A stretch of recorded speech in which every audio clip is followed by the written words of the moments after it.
today we have to talk about US and China because so much is going on. The US and China are getting into a cold war which could be damaging to the entire world when compared to the geopolitical contest that took place between US and Soviet Union at the end of World War II. It has been going on for quite some time now, but the most recent and the most shocking development is that the United States ordered the US consulate at Houston to be shut down. America claimed that the Chinese officials in this particular consulate, that is the Houston consulate, was involved in espionage, and China responded that this was unacceptable. Just when we thought the Chinese are also going to close the US consulate in return, the US consulate in Chengdu, which is in China, was shut down. This was a perfect tit for tat. So in this episode, we'll be seeing about what may happen in the future if the hostility between these two superpowers continue to grow.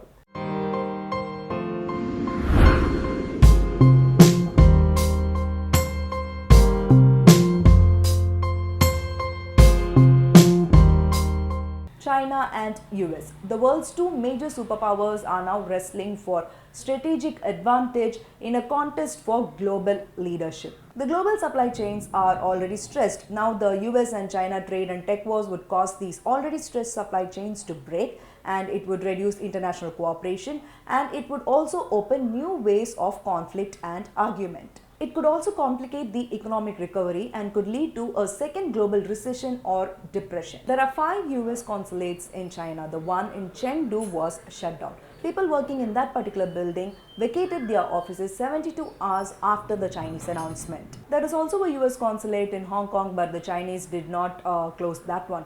If at all they tried to close the US consulate in Hong Kong, then this issue would have escalated significantly.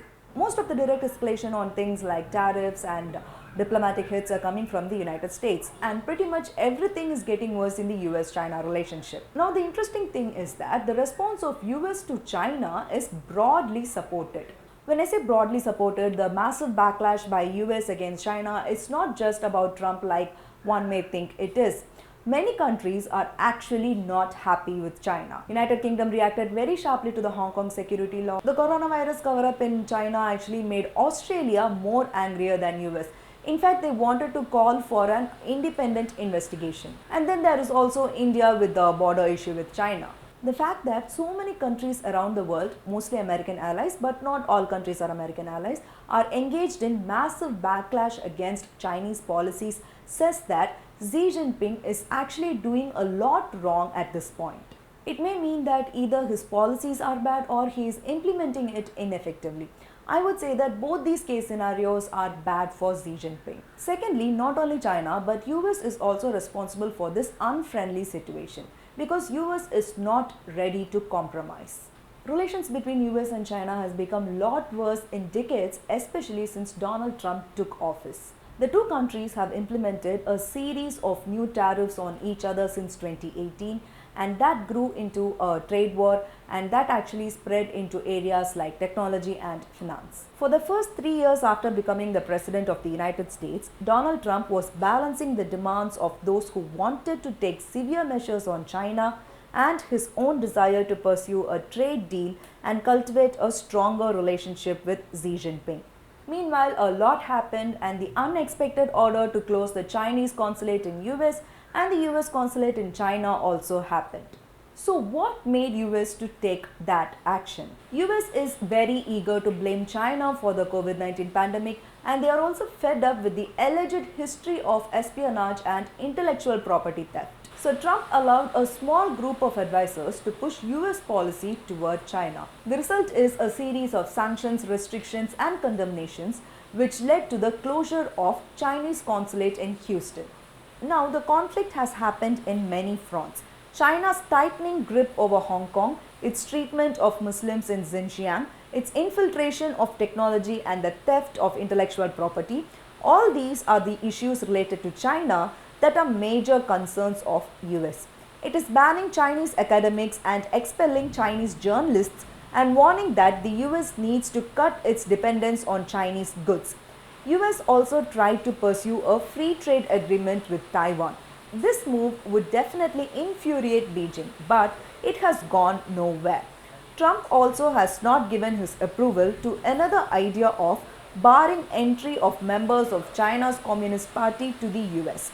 Washington actually needs to come to terms with a China which will eventually outgrow the size of the United States in about 10 to 15 years. Now, the two powers ordered the closure of each other's consulates in Houston and Chengdu amid the allegations of espionage. I have been using the word espionage a lot now, but what exactly is espionage?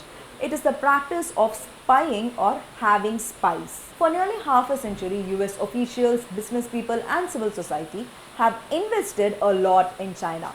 They have become very close to China. In fact, they helped China to grow and become the second largest economy in the world. That relationship began in 1972 when the US President Nixon surprised the world by traveling to China to seek cooperation as a balance against Soviet Union.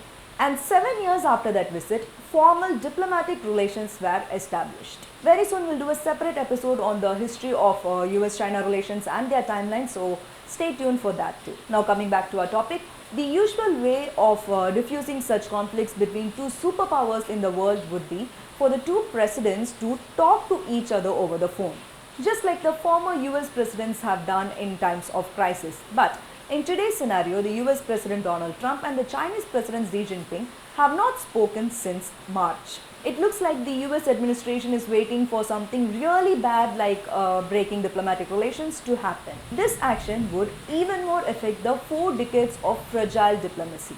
So what do you think China should do? China could actually try to wait it out until the US presidential elections, because if Joe Biden wins, his administration may be less aggressive or more rational when compared to Trump administration. Or China could also try to pressure US economically. If Xi Jinping threatens to stop buying the soybeans from US, that would be a huge deal in America. Trump gets soybeans from China and gives them to American farmers.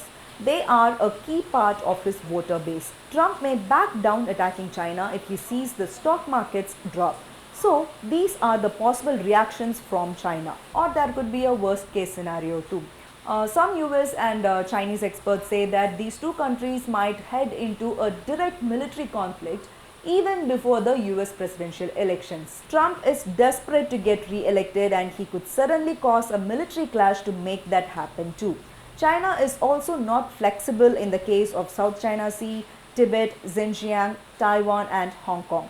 To the Chinese president, those are core interests and there could be no negotiations. If China is annoyed or fed up even a little more, then there are chances of international conflict. China's state-run newspaper said last year that China has the strength and patience to withstand the trade war and it will fight to the end.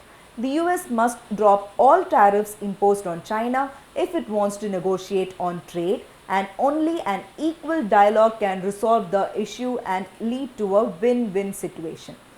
So this is what the paper said, and if China is still in that opinion, it is not good for US or the rest of the world. You may think, why should we be worried about a trade war between two different countries? Why should we Indians or anyone who is not an American or Chinese should worry about it? The thing is, outright trade war between the two largest economies in the world would be devastating for the people working in these two countries, people living in these two countries, and also for the future of the entire world's economy. The costs of conflict between China and the United States will be more than the causes of the dispute in their economic relationship. These costs would be both short-term and long-term.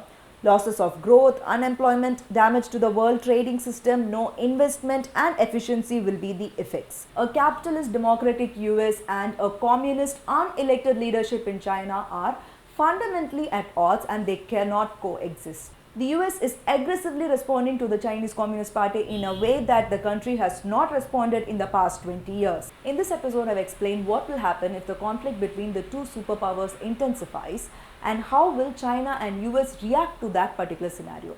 We should actually wait and see how things pan out. Stay connected with us until then.